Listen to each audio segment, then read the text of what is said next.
अस्सलाम वालेकुम dear students, क्या हाल हैं। उम्मीद है सब खैरियत से होंगे। अल्लाह आपको अपने ज़बान में रखे। जी आज हम स्टार्ट करने जा रहे हैं वो है 1655 जो है एसोसिएट डिग्री इन एजुकेशन जो है टीचिंग ऑफ इंग्लिश जो है, इसके बारे में आज हम जो है वो देखेंगे कि इसके अहम क्वेश्चन कौन से हैं। जिन लोगों ने अभी तक हमारा चैनल सब्सक्राइब नहीं किया, सबसे पहले से सब्सक्राइब कर लें।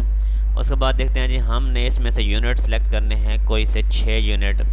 जहाँ से मैंने यहाँ से देखा है कि वो आप ना ऐसा करें, पहले 5 यूनिट जो है ना इन्हीं को प्रिपेयर कर लें, आगे जाने की ज़रूरत नहीं है।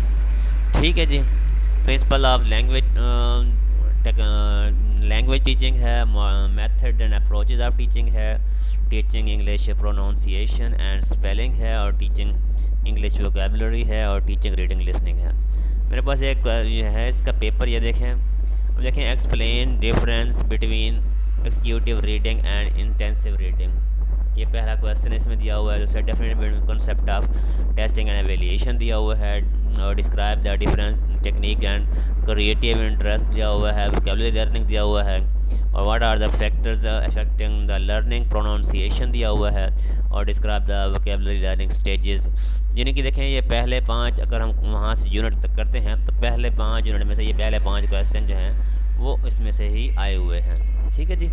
हम देखते हैं जी यूनिट नंबर 1 को हम देखते हैं। उसमें हमने करना है यूनिट नंबर 1 में importance of learning language learning आ जाएगा, जिसमें ओरल लैंग्वेज और रिटन लैंग्वेज किसे कहते हैं। और क्वेश्चन नंबर 2 इसका है importance of English language as learning, इसको चाहे छोड़ भी दें, no issue. Number 3 aims and objectives of teaching education at elementary level, इसको भी छोड़ दीजिए।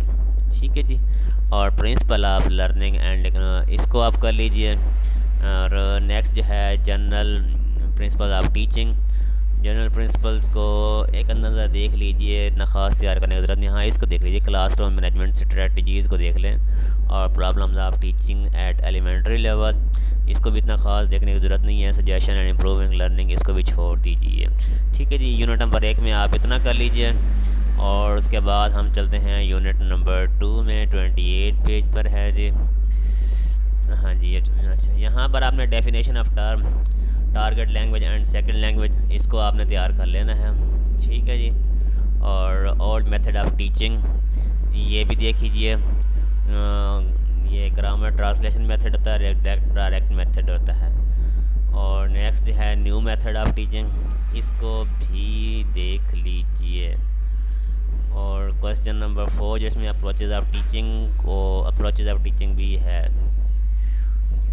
टोटल 4 क्वेश्चन है, 4 में से एक ही सवाल आना है, तो बेहतर यही है कि चारों को ही आप एक नज़र देख लीजिए, चारों में से कोई एक ही क्वेश्चन आएगा। ठीक है ना।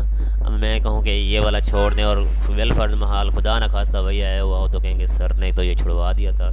जहाँ 7-8 हो तो वहाँ तो चलो 3-4 बंदा क्वेश्चन कर लेता है, लेकिन यहाँ पर हैं ही टोटल 4 क्वेश्चन, तो फिर बेहतर यही है कि इन्हीं चारों को देख लिया जाए। नेक्स्ट है जी 46 पेज पर, हम इसे देखते हैं। इंट्रोडक्शन, हाँ जी, ये पहला है एम्स ऑफ, ये भी हमने ऊपर देखा था क्वेश्चन में, ये था, इसको आपने तैयार कर लेना है, जिसमें ये 3 आ जाएंगे इसमें। और नंबर 2 इंट्रोडक्शन ऑफ फोनिक, इसको आप छोड़ दीजिए। और ये teaching of constant vowel sound, इसको आप तैयार कर लीजिए। और नेक्स्ट जो है रोल ऑफ टीचिंग इंग्लिश, इसको बल्कि इस रोल ऑफ टीचर को भी कर लीजिए। गुड प्रोनाउंसिएशन में टीचर का क्या रोल आता है। और ये 7वां पॉइंट छोड़ दीजिए, 8वां पॉइंट भी छोड़ दीजिए, बस यहाँ 1 2 3 इसमें से 3 पॉइंट कर लीजिए आप। ठीक है जी। नेक्स्ट हम 74 पर चलते हैं जी, कि इसमें क्या दिया हुआ है। यूनिट नंबर 4 में टीचिंग ऑफ इंग्लिश वोकेबलरी, जिसमें आप सबसे पहले जो है ये टाइप्स ऑफ वोकेबलरी कर लें। ठीक है जी। क्वेश्चन नंबर 1, और words presentation of new words किसे कहते हैं, ग्रीटिंग इंटरेस्ट, और presenting sound word, vocabulary learning age, एक तो ये वाला करना है आपने 8वें वाला, और दूसरा आपने इसमें करना है, और मैं कहता हूँ इसमें आप टेक्निक ऑफ ग्रीटिंग इंटरेस्ट इसको कर लें। ठीक है जी। ये 1 2 3 4 इनको कर लीजिए। उसके बाद नेक्स्ट हम चलते हैं यूनिट नंबर 5 में, जो 112 पेज पर है, और इसको देखते हैं हम कि इसमें कौन कौन से पॉइंट, 12 इसमें क्वेश्चन हैं। इम्पोर्टेंस ऑफ रीडिंग तो कर लीजिए, और लर्निंग लैंग्वेज भी आया हुआ था। और उसके बाद आपने करना है प्रिंसिपल ऑफ टीचिंग लर्निंग, और उसके बाद ये रेडीनेस, बल्कि रेडीनेस के बजाय आप इसको मेथड ऑफ टीचिंग को कर लें, जिसमें ये सारे 5 आ जाएंगे। उसके बाद चूज़ अ बेस्ट मेथड को छोड़ दीजिए, मटेरियल ऑफ टीचर रीडिंग, ये भी टीचिंग रीडिंग में ये मटेरियल को भी कर लीजिए। टाइप्स ऑफ रीडिंग, ये अभी क्वेश्चन आया हुआ था, इंटेंसिव और एक्सिक्यूटिव आया हुआ था। बस यहाँ पर कर लें और काफ़ी हैं, 1 2 3 4 5 हैं इसमें, बस यूनिट 5 यूनिट कर लें काफ़ी है, छठे यूनिट को करने की ज़रूरत नहीं है, इंशाल्लाह क्लियर हो जाएंगे।